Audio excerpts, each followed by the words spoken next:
Tetapi satulah saya rasa kekuatan yang ada pada isteri saya, dia halang saya untuk balik semula ke Gaza. Dia kata kalau ada rezeki kita jumpa, kalau tak ada rezeki saya minta maaf semua, ampunkan dosa-dosa saya semua, kita jumpa di ketika yang lain pula lah. Tapi dia tak benarkan saya untuk balik ke Gaza. Dia kata buat kerja kau dekat Malaysia tu, bantu daripada sana. Kalau kau balik ke sini pun kau tak lewat apa-apa juga. Jadi sebaiknya kau duduklah kat sana, kami akan jaga dia di sini di bumi Gaza ini.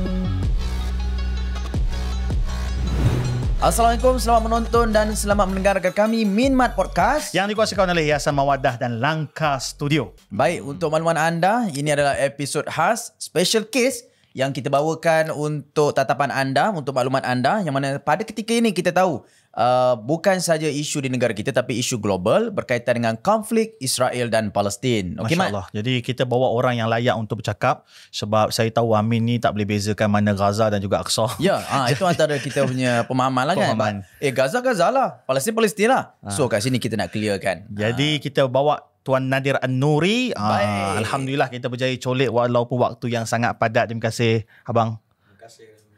Alhamdulillah. Baik, jadi kita ni tak nak cakap banyak sebab semua orang ataupun rakyat Malaysia ni dah banyak mengetahui ataupun memahami tentang sekarang ni Gaza ataupun Palestin secara amnya sedang diserang. Cuma banyak soalan yang kami dapat, Abang Nadir, berkaitan dengan soalan-soalan teknikal. Jadi kita mula dengan soalan yang untuk mencerahkan umat. Sebab minta maaf, semalam saya baru update status Facebook yang saya cukup marah. Saya kata berhentilah menjadi barua Zionis Israel di Malaysia ni. Sebab saya nampak trend mula menyalahkan Mujahidin, mula menyalahkan Hamas. Jadi kita nak tanya soalan yang paling basic, sebab semua kata bahawa Hamas ni pula ada benarnya teroris, kata mereka, sebab diorang yang mulakan serangan. Jadi bang, sebenarnya kenapa Tuan Nadir, Hamas, Mujahidin, mereka memulakan serangan pada 7 hari bulan 10? Baik, bismillahirrahmanirrahim. Assalamualaikum warahmatullahi wabarakatuh. Waalaikumsalam warahmatullahi wabarakatuh. Terima kasih atas jemputan hari ini. Cerita tentang Palestin, dan cerita tentang Palestin ni saya rasa cerita yang kita dengar sejak daripada kita kecil. Tapi Alhamdulillah, masa kita kecil dulu, kita banyak dengar nasyid, orang buat perarakan, buat flash, buat demonstrasi. Sekarang ni zaman dah slow sikit. Jadi kita kesian sebenarnya dekat generasi macam Yo Amin yang tak kenal antara Gaza dan Aqsa yang kita BBNU tadi. Tetapi insyaAllah hari ini kita cuba untuk kongsi apa yang boleh. Dan saya rasa soalan yang dilontarkan tadi tu adalah antara yang selalu ditanyakan pada saya berkenaan dengan Mujahidin, berkenaan dengan Hamas, berkenaan dengan Al-Qassam, kenapa mereka melakukan serangan dan sebagainya. Dan saya rasa jawapannya sangat mudah. Kalau orang tanya kepada kita siapa yang memulakan dahulu serangan, maka jawapannya ialah Israel. Mereka yang memulakan serangan sejak daripada tahun 1948. Malah sebelum daripada itu, dengan pelbagai rancangan, dengan banyaknya negara-negara yang nak membantu mereka, dan natijahnya mereka nak menakluk dan menjajah negara Palestin. Jadi apa yang dilakukan oleh orang Palestin, sama ada rakyatnya ataupun kumpulan politiknya ataupun kumpulan-kumpulan mujahidinnya, ialah untuk menakluk semula dan menjajah semula, mengambil semula tanah mereka yang telah pun dirampas. Dan ini sebenarnya kalau kita baca undang-undang antarabangsa, dibenarkan hatta dengan menggunakan kekerasan sekalipun, boleh untuk kita membebaskan negara kita yang telah diambil. Benar. Jadi itulah yang dibuat oleh para mujahidin ketika ini. Mereka masuk untuk mengembalikan semula hak mereka, ambil semula tanah mereka yang telah pun dijajah. Dan Alhamdulillah, kali ini pertama kali dalam sejarah Palestin mereka berjaya untuk masuk dan melakukan ofensif, di kerana sebelum daripada ini mereka sentiasa bersifat defensif dan mempertahankan saja kawasan yang telah dijajah. Jadi jelas kat sini bahawa bukan serangan pertama oleh Hamas. Kita kena tengok balik sejarah. Penjajah yang telah mulakan lebih daripada 50 tahun awal serangan dan pengkhianatan. Jadi mereka hanya cuba untuk menyerang kembali. Jadi Alhamdulillah, kita seronok, sepatutnya seronok. Sebab apa? Selama ni defensif, kali ni mula menjadi orang yang menyerang ataupun cuba mendapatkan hak mereka. Amin. Okay, kalau kita tengok update semasa hari ni, serangan daripada Hamas terus terarah kepada Ashkelon, dan itu kita tahu itu kawasan pendudukan Israel. Dan pada waktu ini juga kita dapat tengok macam mana serangan udara daripada rejim pula tertumpu di Mukhayyam Al-Buraj. Jadi kita nak tahu antara banyak-banyak tempat ataupun tapak-tapak serangan ini, kesannya kepada umat Islam sendiri ataupun rakyat Palestin. Yang mana kalau kita tahu Gaza dah diserang teruk, saya tengok pun lain macam dia punya padang, kira macam dah clear dah. Memang dia bantai betul-betul. Jadi Israel ni dia nak serang apa sebenarnya? Dia nak serang Hamas ke? Dia nak tutup semua? Dia nak bantai semua ke macam mana ni, Abang Nadir? Baik, bila PU sebutkan berkenaan dengan Ashkelon ataupun Asqalan, sebutkan tentang Burej yang terletak di dalam Gaza. Saya rasa PU tak tahu pun kat mana tempat yang PU sebut kan. Betul. Jadi kita bawa. Jadi kita bawa peta. okey. Saya pun sebenarnya tak tahu kat mana Ashkelon atau yang mana Alright. peta ni adalah peta Palestin. Dan saya biasa kalau cerita tentang peta Palestin ni, saya tunjukkan tangan saya. Sebab dia boleh kurang bentuk dia tu macam tangan kan. Tangan tu. Nampak tangan ni. Sebelah sini ni ialah kawasan Gaza. Okey. Iaitu kawasan yang sangat kecil yang merupakan tumpuan serangan pada hari ini daripada utara ke selatan. Panjangnya ialah sekitar 40 km sahaja. Kiri ke kanan, lebarnya sekitar 9 km. Jadi kawasan ni adalah 360 km persegi saja. Okey. Yang menjadi pusat kepada kebangkitan, pusat kepada serangan pada hari ini. Ini tempat mujahidin semua adalah di sini, iaitu di kawasan Gaza yang lebih kecil daripada Perlis ini.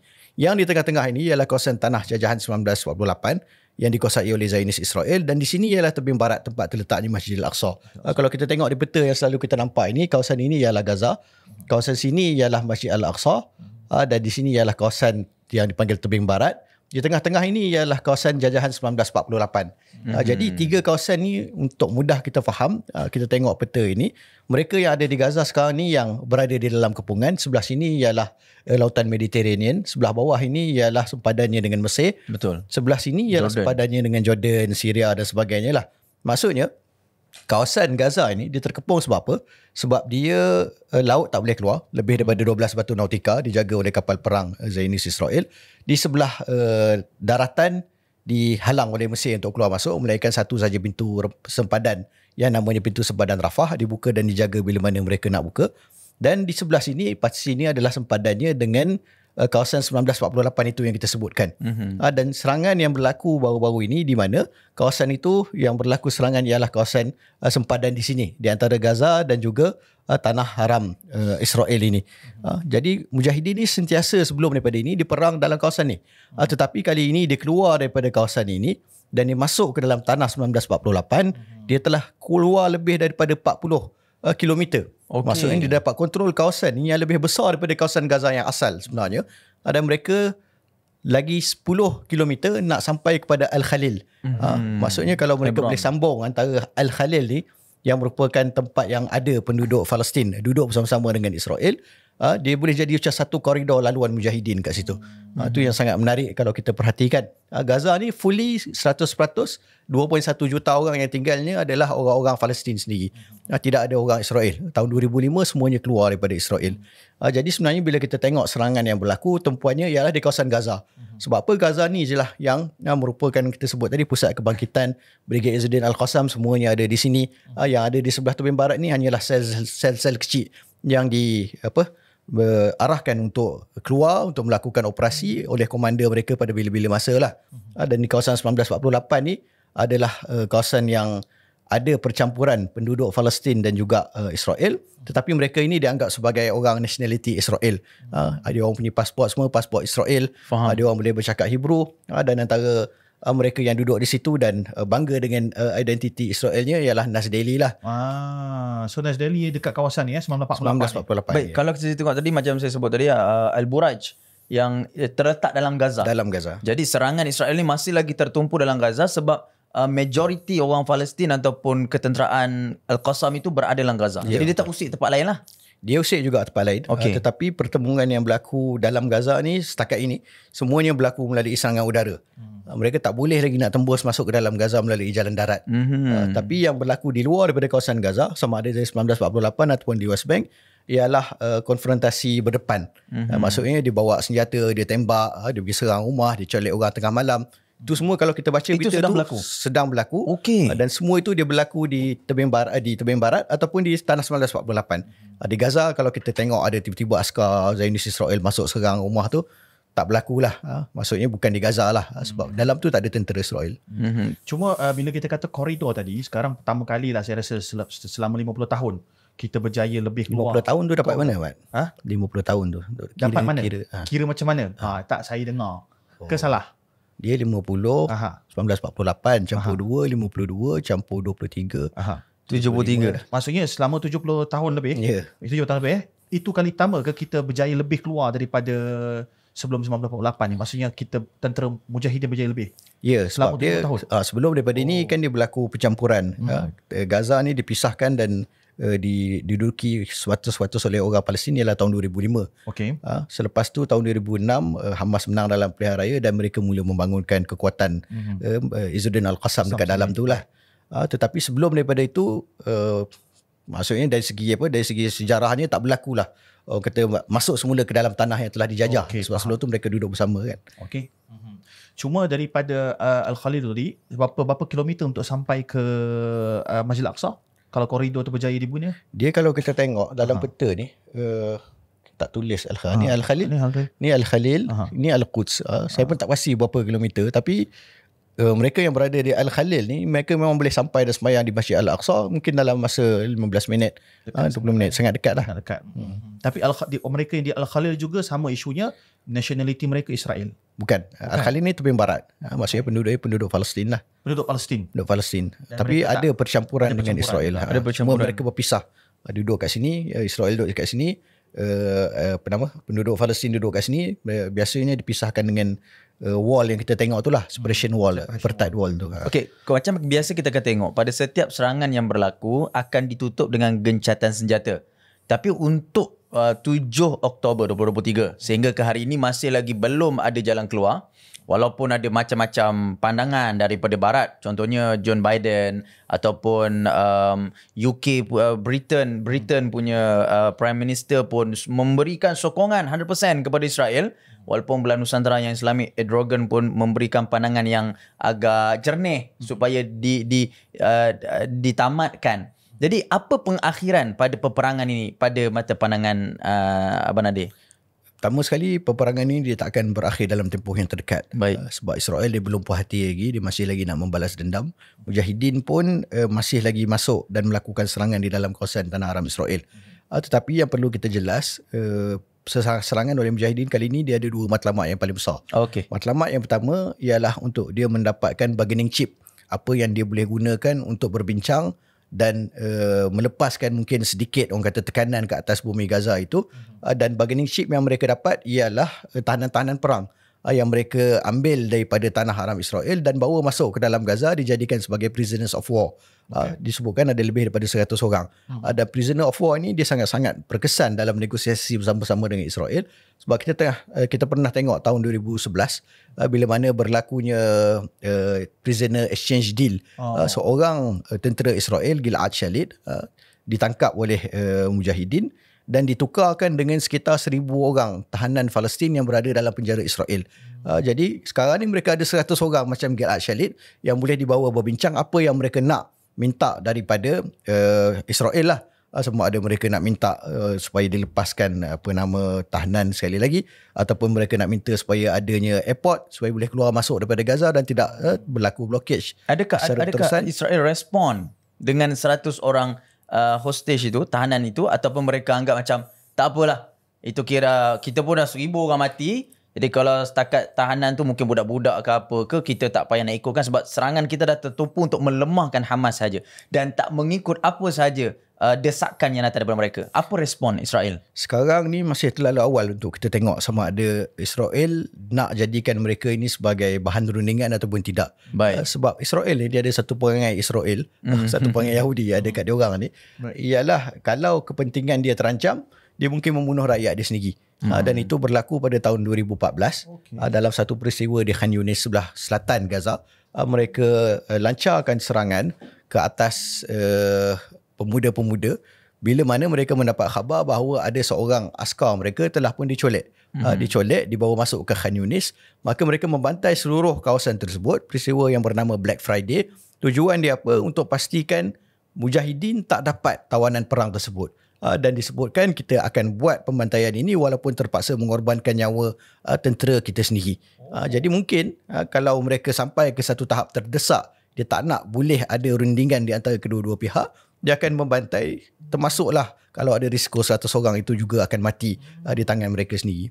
Okey, baik. Sekarang ni kita nak juga tertumpu kepada soal peribadi lah, Abang Nadir sendiri, soal keluarga di sana. bagaimana keadaan mereka di sana dan ke mana mereka akan pergi dan bagaimana juga keadaan kejiranan yang pada ketika ni update yang kita boleh dapat. Baik, saya punya keluarga hari 2-3 hari yang lepas, sekitar 3 hari yang lepas, berlaku pengeboman di sekitar rumah ni benda yang biasa lah. Setakat roket jatuh dekat rumah jiran ke ataupun dekat kawasan latihan mujahidin dekatan dengan rumah tu perkara biasa.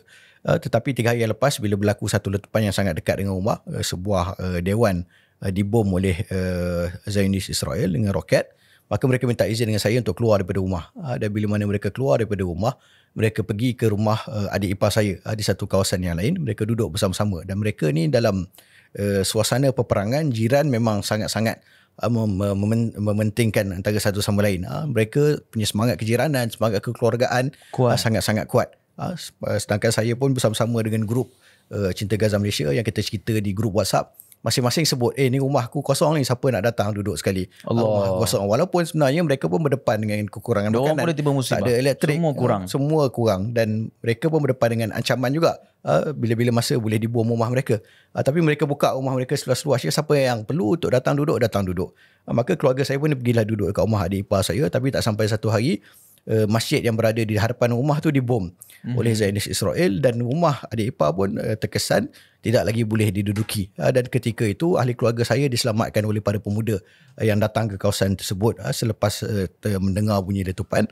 Anak-anak saya digusung keluar oleh para pemuda untuk diselamatkan daripada kawasan tersebut. Dan isteri saya sebutkan bila dia keluar daripada rumah tu, dia nampak ketulan daging, cebisan daging para pemuda yang telah dibom, wanita, kanak-kanak yang telah dibom di situ. Dan di lokasi yang sama tu berlaku 11 orang mati syahid. Tetapi Alhamdulillah keluarga saya semuanya selamat, hanya dengan kecederaan ringan saja, berjaya keluar daripada tempat tersebut. Dan sekarang ni beralih ke tempat lain, menanti nasib untuk esok hari pula lah. Dan kita boleh berkomunikasi dengan keluarga ni. Maksudnya saya hantar mesej. Biasanya dia tak online lah. Sebab kadang-kadang kalau datang elektrik sejam sehari, 2 jam sehari, barulah wifi ada, router hidup. Masa ketika itulah dia akan respon. Maksudnya saya hantar pagi, kadang-kadang buka balik internet, malam baru dia dah respon, kami masih lagi hidup contohnya kan. Ataupun esoknya tu baru dia respon balik. Tetapi satulah saya rasa kekuatan yang ada pada isteri saya, dia halang saya untuk balik semula ke Gaza. Dia kata kalau ada rezeki kita jumpa, kalau tak ada rezeki saya minta maaf semua, ampunkan dosa-dosa saya semua, kita jumpa di ketika yang lain pula lah. Tapi dia tak benarkan saya untuk balik ke Gaza. Dia kata buat kerja kau dekat Malaysia tu, bantu daripada sana. Kalau kau balik ke sini pun kau tak boleh buat apa-apa juga. Jadi sebaiknya kau duduklah kat sana, kami akan jaga diri sini di sini di bumi Gaza ini. Wow. Satu perkara yang kita tidak alami di tempat kita.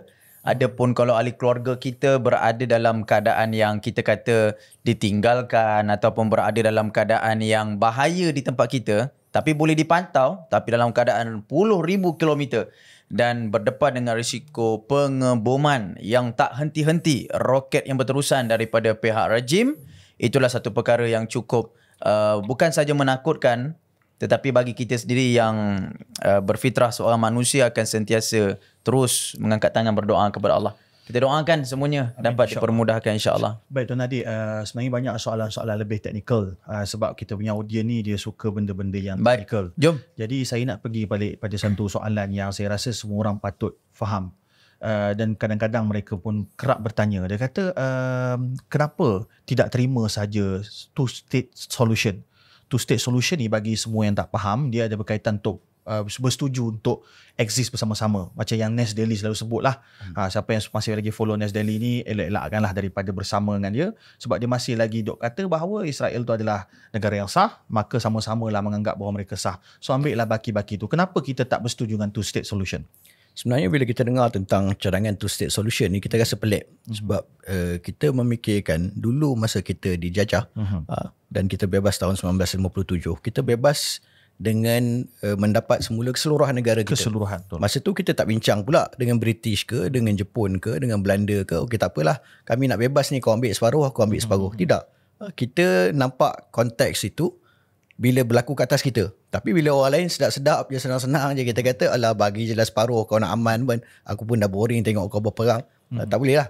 Maksudnya sebagaimana kita bebas dengan mendapat seluruh negara kita, kita pun nak mereka bebas dan mendapat keseluruhan negara mereka. Betul. Apa hak ke atas penjajah yang datang Adakah dengan sebab mereka duduk lama ke, ataupun dengan sebab mereka kononnya membangunkan kawasan yang tandus, ataupun mereka mengisi tempat yang kononnya tidak ada orang, mereka ada hak untuk mendapat sebuah negara yang mereka jajah. Mereka langsung tidak ada hak ke atas tempat tersebut. Dan sebenarnya kali terakhir Yahudi ni dia duduk di bumi Palestin itu adalah 2000 tahun yang lepas. Bila mana mereka duduk di situ dan kemudiannya dihalau oleh tentera Rom. Maksudnya dia dah tinggalkanlah bumi tersebut. Dia datang balik dan dia nak balik rumah tersebut. Seolah-olah orang datang ke rumah kita Piyu. Dia ketuk rumah, dia kata aku punya rumah ni, aku yang duduk sini dulu. Kita tanya dia balik, bila pula? Ni aku tengok aku dah lama dah tok aku semua duduk sini. Dia jawab kepada kita, aku duduk ni 2000 tahun yang lepas. Kita kalau logiknya tak boleh bagi rumah tu bukan rumah kita. Sejarahnya kau pernah duduk kat sini tapi bukan rumah kau. Begitu juga bila kita sebutkan secara orang kata ilmiahnya, lontaran kepada two-state solution ni sebenarnya hanyalah permainan kata-kata yang digunakan oleh Zionis Israel itu sendiri. Sebab kalau kita tengok situasi on the ground, apa yang ada di bumi Palestin ketika ini, penjajahan yang dibuat oleh Israel, pengilhakan yang semakin lama semakin berterusan, usaha mereka memindahkan Tel Aviv, daripada Tel Aviv menjadi ibu negara dipindahkan kepada Baitul Maqdis. Semua ini dibuat dan menunjukkan bahawa mereka sebenarnya tak nak pun two-state solution. Khususnya selepas deal of the century yang dibuat oleh Donald Trump. Semua usaha yang mereka buat menunjukkan bahawa mereka tidak mahu adanya sebuah negara Palestin bersama-sama dengan mereka. Mereka sama ada nak mengawal kesemuanya ataupun mereka nak menghapuskan semuanya. Siapa yang nak duduk sebagaimana penduduk-penduduk yang duduk di tanah kawasan 1948 sebagai second class citizen, boleh duduk di Israel. Kalau tak nak duduk, sila keluar, sila pergi cari tempat lain untuk kalian duduk. Jadi sebenarnya kita tak boleh terperangkap dengan two-state solution ini. Apa yang sepatutnya berlaku ialah dikembalikan hak pemerintah kepada tuannya. Engkau yang nak duduk, kau duduk. Kalau tak, kau balik ke negara engkau yang kau datang asalnya, di mana banyak dan ramai daripada penduduk-penduduk Israel ini, mereka memang datang daripada negara luar. Mungkin generasi kedua ataupun baru nak masuk generasi ketiga sahaja yang memang betul-betul lahir di bumi Israel itu. Dan sebenarnya Presiden PM Netanyahu itu adalah orang PM mereka yang pertama yang lahir di dalam bumi Israel. Sebelum semuanya pendatang-pendatang. Jadi kalau kalian yang tak nak duduk kat sini, kalian boleh balik ke negara kalian masing-masing. Dan mereka ni juga hampir semuanya dia ada second citizenship. Dia ada dual nationality. Negara asal yang mereka datang dan negara yang mereka duduk sekarang iaitu Israel. Mereka boleh pulang ke mana sahaja asal mereka datang. Kembalilah ke gua-gua yang kalian datangi sebagaimana Arsenal dan juga tapi kita minta maaf itu sensitif yang sikit sebab sambungan pada two-state solution.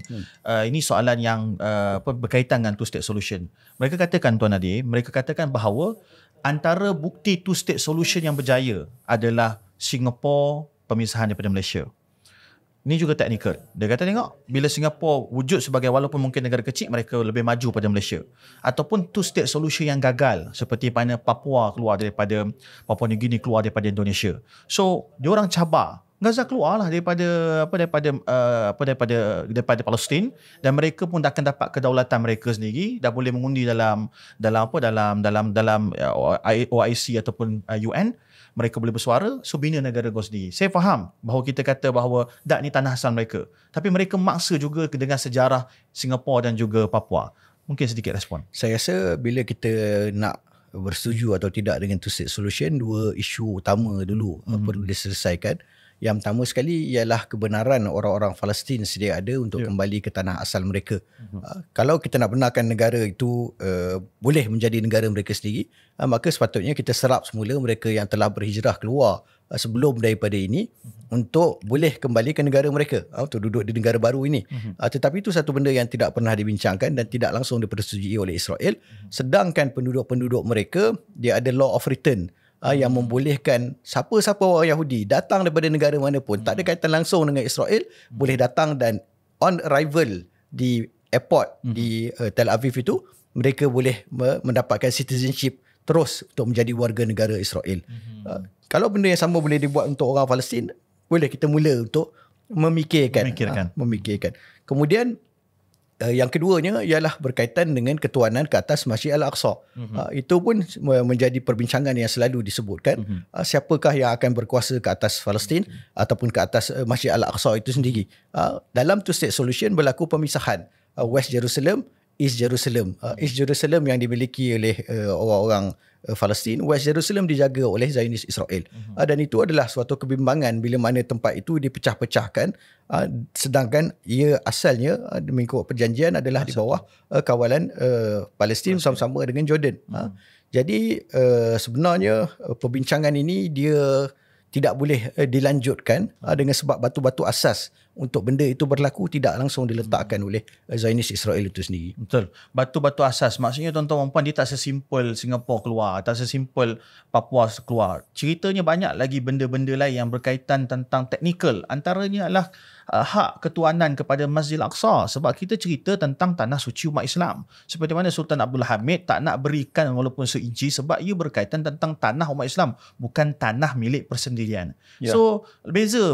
Jangan samakan kes Singapura dan juga Papua. Dan kalau nak cerita pasal Singapura dan Papua, mana jawatan kuasa mereka yang betul-betul jawatan kuasa yang khas untuk membincangkan benda ni? Mana dia orang punya pooling, mana dia orang punya culaan?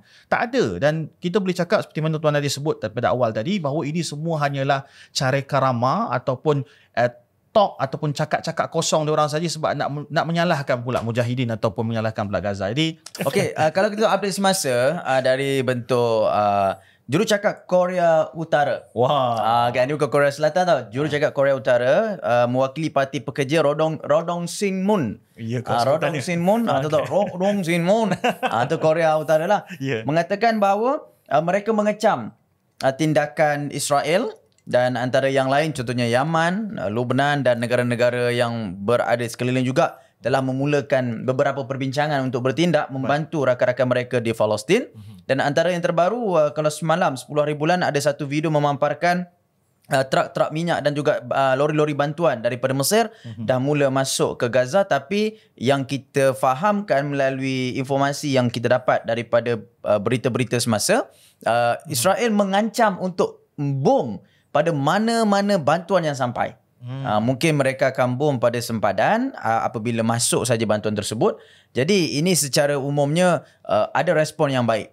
Nah, jadi kita nak tahu juga semalam berlakunya pertemuan antara beberapa ikon-ikon besar dalam NGO kita di Malaysia yang terlibat dengan pergolakan di Palestin, dan antara juga Nadir Nuri bertemu dengan PMX di bangunan Parlimen. Jadi kita nak tahu respon PMX pula. Dan kita tahu benda ni dah dibawa ke Parlimen, tapi mungkin ada respon-respon yang nak disampaikan kepada masyarakat supaya kita tahu ini isu rakyat Malaysia tidak mengira agama dan bangsa untuk menyelamatkan Palestin dan Gaza. Baik, pertama sekali masa perjumpaan kita sebut yang NGO dulu, kita buat satu press conference dengan kehadiran kedua-dua PU juga sebagai ikon besar kemanusiaan di Malaysia. Kita datang dan kita sebenarnya melancarkan satu hashtag secara bersama yang namanya Israel Cuak. Cuak. Israel Cuak ini adalah kesinambungan kepada apa yang telah kita lancarkan sebelum daripada ini, iaitu Israel Koyak pada tahun 2021. Dan orang selalu bertanya, korang ni lancar Israel Koyak, Israel Cuak, dia ada efek ke kepada Israel? Dia sakit ke? Dia tengok ke? Dan kita jawab, ya, ia ada kesan yang sangat besar. Contohnya kita tengok Israel Koyak itu, dia menatijahkan beberapa benda yang baru yang tidak pernah ada di Malaysia sebelum daripada ini. Yang pertama sekali, kita berjaya orang kata menggugat mereka dari segi teknologi media sosial mereka ataupun teknologi digital mereka. Mereka ambil perhatian terhadap apa yang kita lakukan Israel Koyak tersebut. Ada kajian-kajian yang dibuat secara khusus untuk membincangkan tentang hashtag Israel Koyak, dan keluar di berita-berita utama mereka berkenaan dengan Israel Koyak. Yang keduanya, selepas daripada itu kita berjaya untuk mewujudkan satu koalisi gabungan anak-anak muda yang berbeza latar belakang politik, yang berbeza kefahaman terhadap isu Palestin di dalam satu gabungan yang kita namakan sebagai My Aqsa Defenders. Dan Alhamdulillah sehingga kini My Aqsa Defenders masih lagi bergerak menyalurkan jutaan ringgit ke bumi Palestin, sama ada di tepian barat ataupun di bumi Gaza.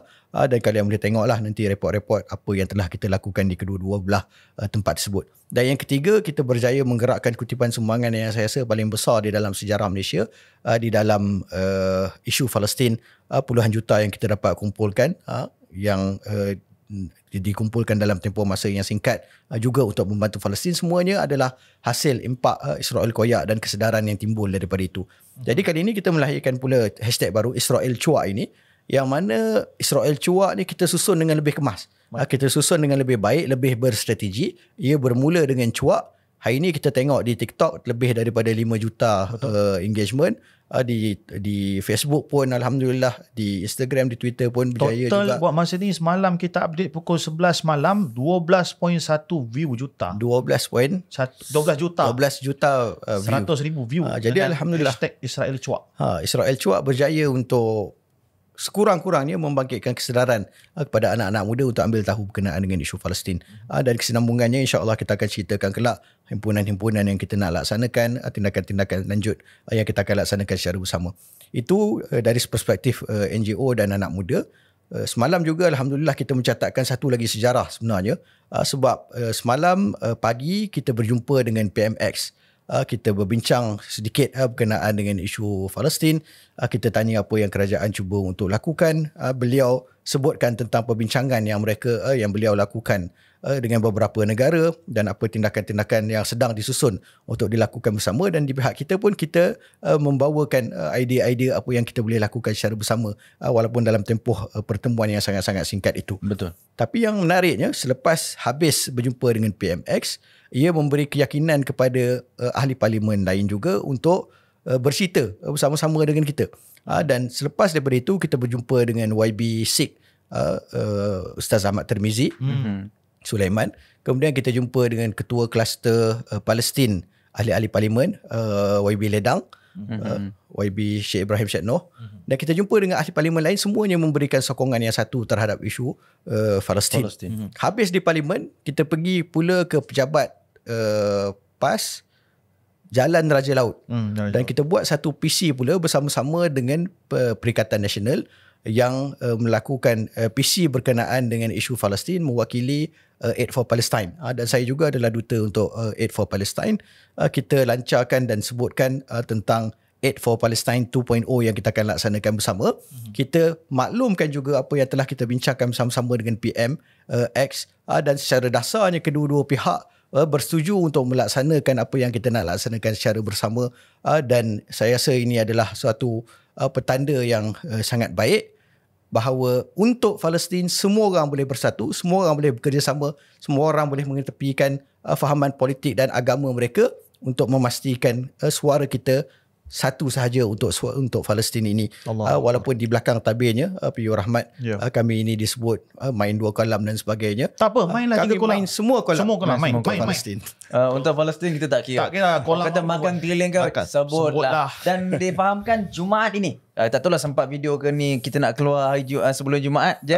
Tak tahu. Tak tahu je Tapi tak apa, live ada. Lepas kita live Jumaat. Tapi insyaAllah kalau sempat lah, maknanya Jumaat dimaklumkan ada himpunan 1 juta. Untuk himpunan mega 1 juta ataupun ada nama khusus ataupun tak ada nama. Saya rasa demonstrasi Palestin untuk Palestin. Demonstrasi lah. Bermula di mana, bagaimana? Sebelum tu dah diluluskan ke pihak polis sebab PMX dah bagi green light ke macam mana? Untuk Jumaat ni ke? Belum tahu lagi. Saya tak pasti dah ada kelulusan ke belum. Sebab dia jumpa PMX ni polis. Dia dah ada kebenaran untuk dilaksanakan. Cuma pemilihan tempat tu perlu diputuskan. Saya kalau demonstrasi tu jadi, saya nak 2 MP ni lah kat depan, Arau dengan Ulangat. Ulangat. YB Sani Hamzan kata dia akan memimpin seluruh pemuda-pemuda yang ada, kerana dia dahulu memimpin pemuda PAS untuk berada di atas jalanan. Dan insyaAllah salah YB Sani Hamzan ada, YB Arau ada, semua YB ada, tak kira apa pun parti, meriah. Dan inilah yang masyarakat nak tengok. Kita berpadu untuk membebaskan tanah Palestin. Jadi kita belum dapat lagi detailnya. Kita nak buat benda ni cantik tempat. So stay tune. Perlu kemas Mat demonstrasi. Perlu kemas. Ada orang kata kalau langgar lah ni, semangat ni. Ke macam mana Mat? Dia langgarnya nak muda lah.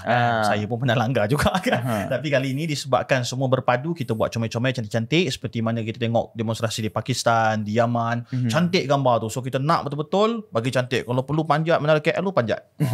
Bagi cantik sikit kan.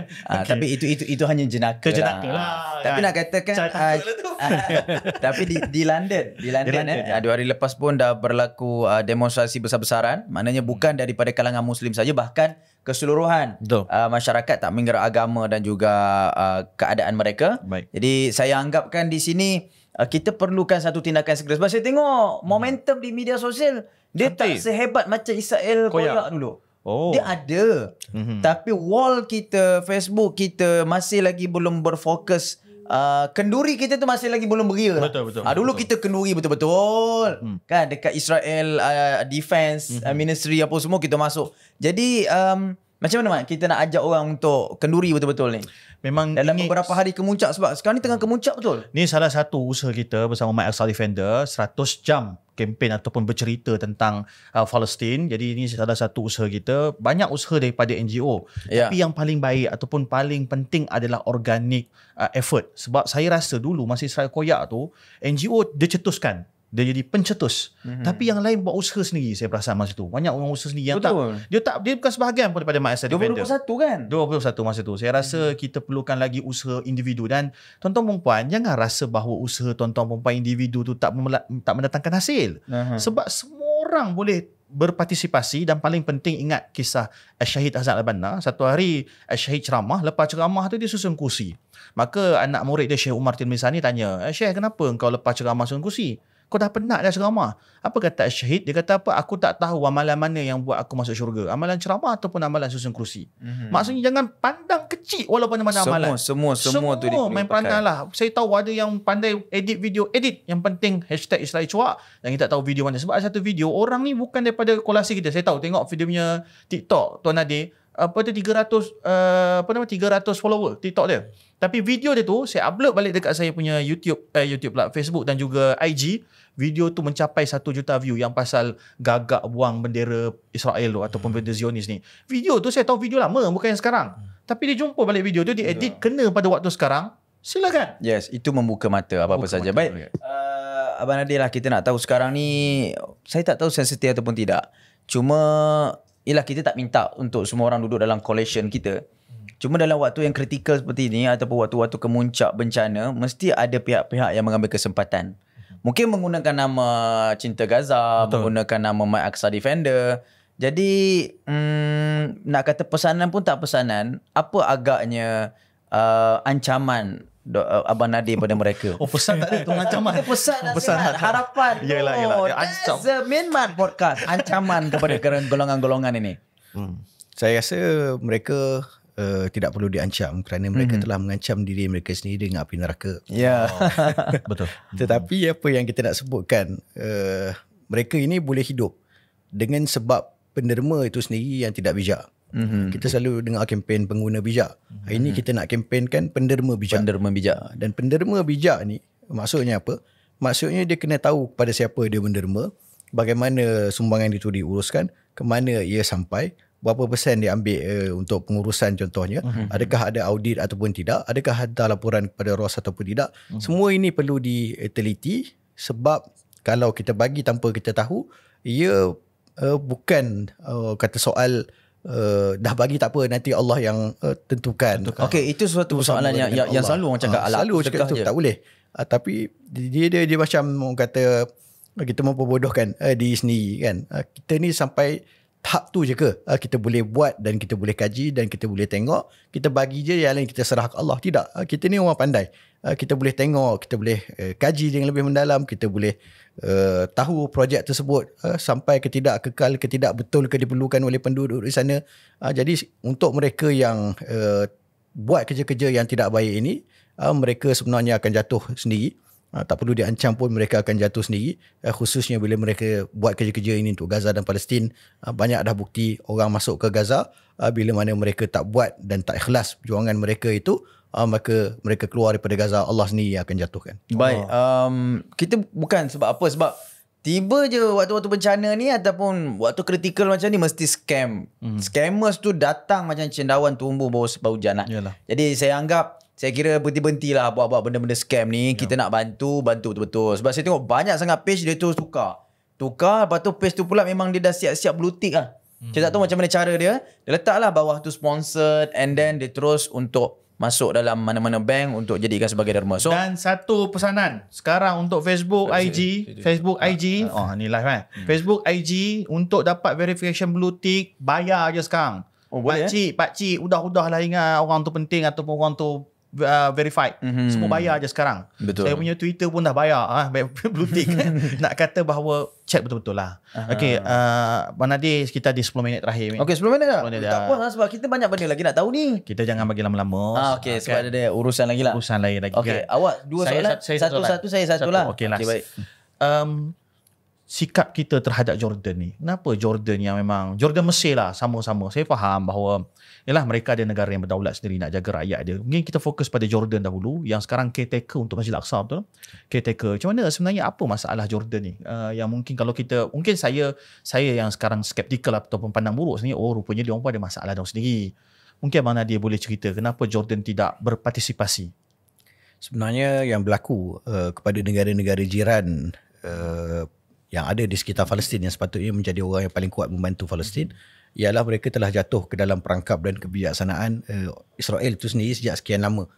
Kalau kita baca sejarah daripada tahun 1948 pun tentera Arab yang dihantar untuk masuk mempertahankan bumi Palestin daripada Zionis Israel, Haganah, Levi dan sebagainya yang datang memang dia orang dah terlatih, dilatih bersama-sama dengan British dan kumpulan tentera yang lain dalam perang dunia.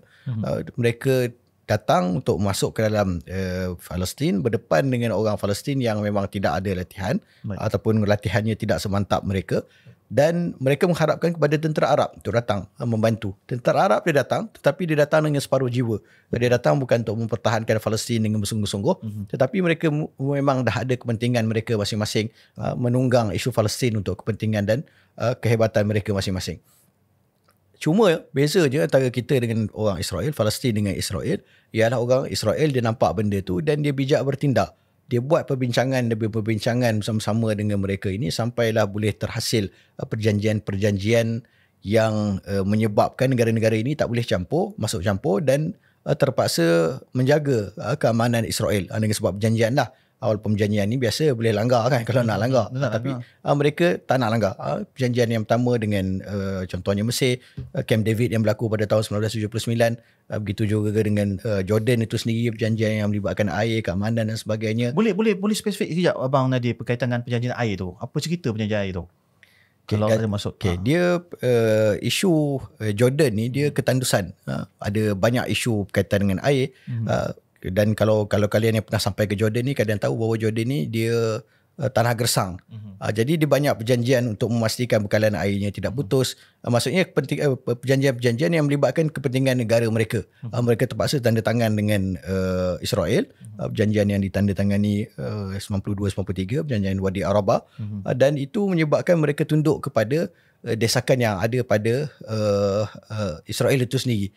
Selain daripada rakan-rakan Israel yang juga memastikan normalisasi itu berterusan dan berlaku secara berterusan. Dengan Jordan ni orang kata macam the Britain of the Arab world. Dengan sebab dekatnya mereka kepada British, latihan-latihan dan pendidikan, raja-raja semuanya daripada Britain. Dan kita kena ingat sejarah Tok kepada raja yang ada sekarang pun pernah dibunuh di dalam Masjid Al-Aqsa oleh orang Palestin dengan sebab kuatnya kerjasama dia dengan Israel itu sendiri. Maksudnya memang kita tak boleh nak harapkan mereka yang ada di sana. Yang kita boleh harapkan, dan walaupun pelik kita sebut, dan saya sebut juga, ialah negara-negara yang kita sebut sebagai negara Syiah. Lubnan, Hizbullah, dan sampai ke satu tahap Iran.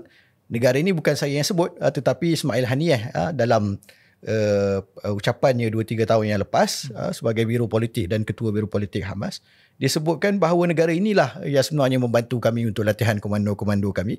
Mereka inilah yang menyalurkan teknologi untuk tentera dan senjata, dan mereka inilah sebenarnya adalah tulang belakang kepada mujahidin yang ada di bumi Palestin.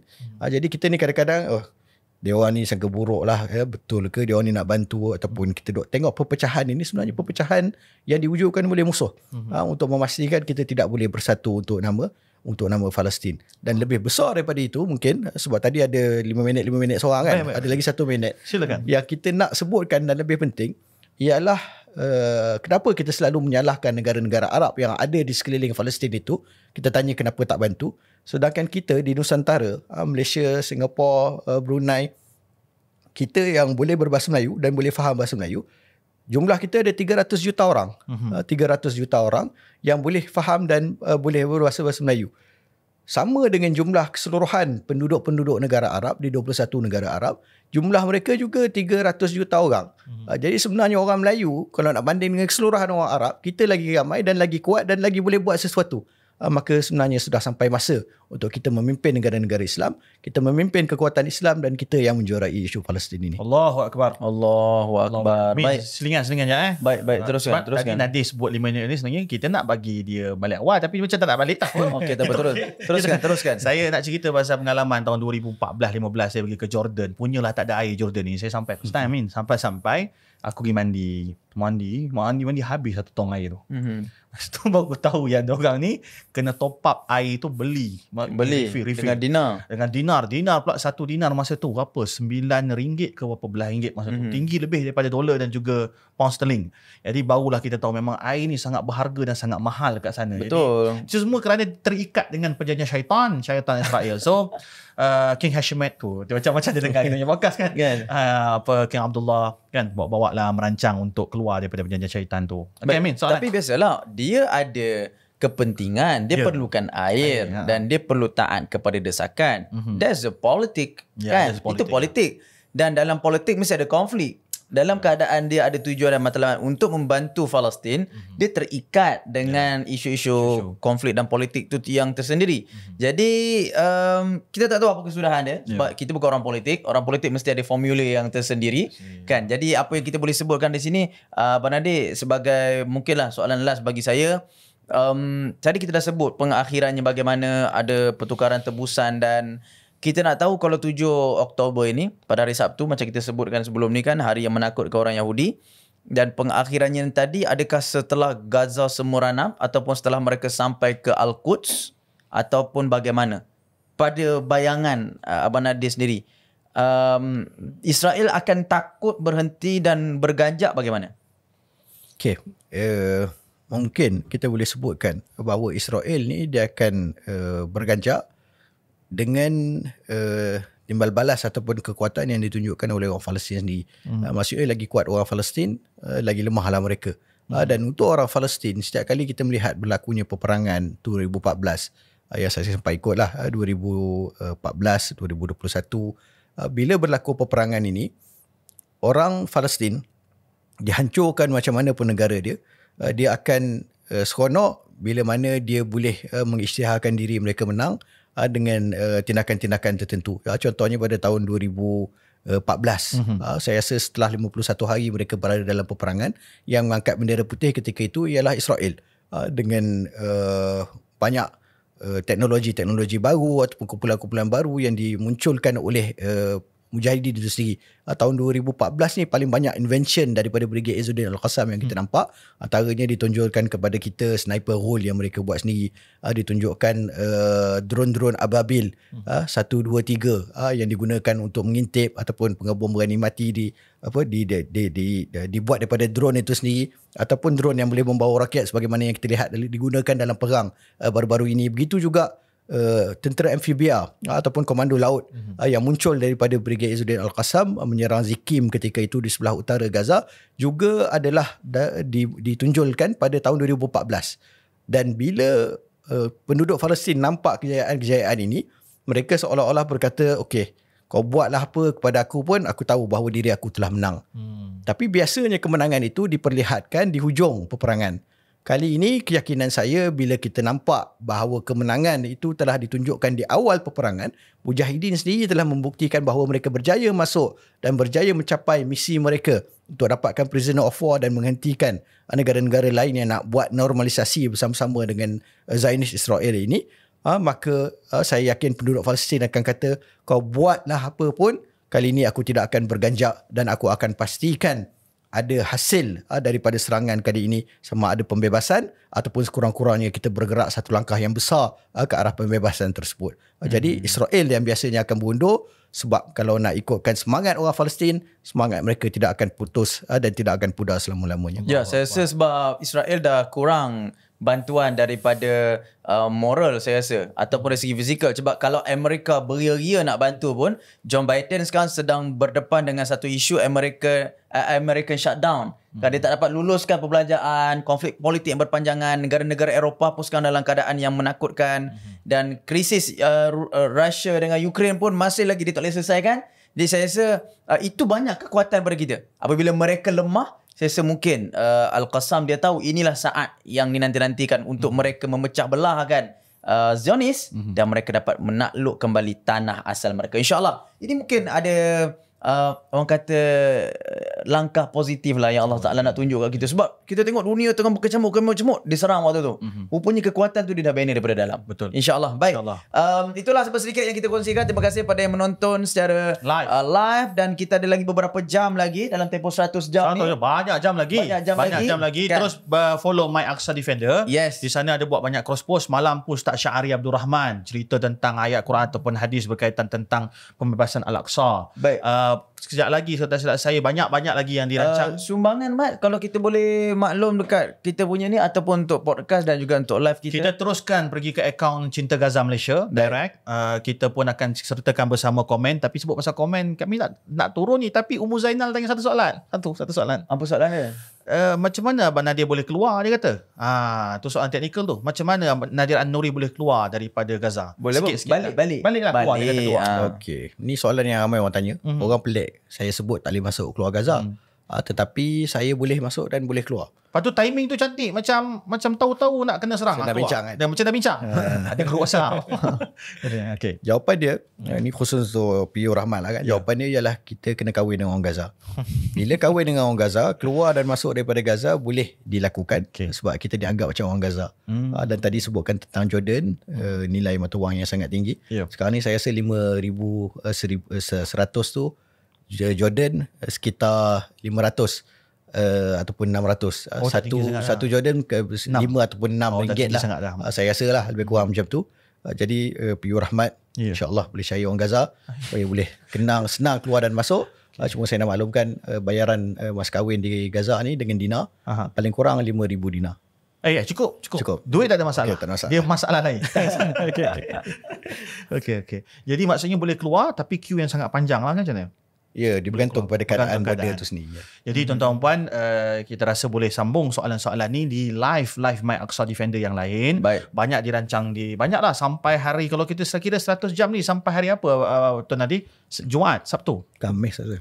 Khamis. So Jumaat kita ada update semasa berkaitan dengan demonstrasi dan tunjuk perasaan tahniah kita kepada kerajaan negeri Terengganu yang telah melancarkan bahawa khutbah Jumaat di semua masjid-masjid Terengganu. Saya tak update juga negeri-negeri lain. Kita harap juga negeri lain juga meneruskan. Dan kalau boleh Majlis Agama Islam dan juga Jabatan Agama Islam lain mengkhususkan tabung-tabung Jumaat ini semua kepada Palestin. InsyaAllah. Dan dalam masa yang sama juga kita ucapkan terima kasih kepada kesudian PMX untuk mendengar sendiri cetusan dan idea kita untuk membantu Palestin dan juga Gaza, bukan saja pada ketika ini tetapi dalam waktu yang berpanjangan dengan pengaruh yang ada pada Malaysia sendiri sebagai sebuah negara yang lantang bersuara isu Timur Tengah. Dan kita harapkan juga sampai tahap ketika zaman Tun Mahathir kita dapat hantar tentera pengaman di masa tu di Balkan.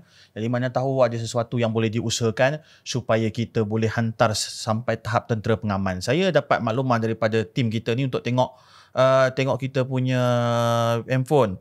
Jadi kawan kita kata diingatkan. Okey, kepada yang menonton live boleh juga ikuti Memang Podcast untuk settingan yang lebih menarik dan juga berkualiti. Baik, terima kasih kerana ingatkan. Jangan risau, boleh follow untuk yang lebih baik. Baik, insyaAllah. Terima kasih kepada Abang Nadir. Semoga ini juga satu jihad kan, untuk sebenarnya jihad di sini orang kata lebih utama juga kerana mereka kat sana ada kapasiti mereka. Jangan kata orang kata ni nak lari je ni. No. Sebab kat sana ada kapasiti mereka tersendiri. Nadir Nuri duduk kat sini nak bagi kesedaran kepada kita. Kalau kat sana pun dia hanya update melalui Facebook. Kita tak ada kekuatan dan juga tulang belakang di sini. Jadi insyaAllah moga-moga semuanya membantu. Dan kita terus gerakkan #IsraelCuak. Terima kasih. Jumpa lagi. Dan jangan lupa untuk terus subscribe kami dalam Minmat Podcast yang dikuasakan oleh Yayasan Mawadah dan Langkah Studio. Assalamualaikum.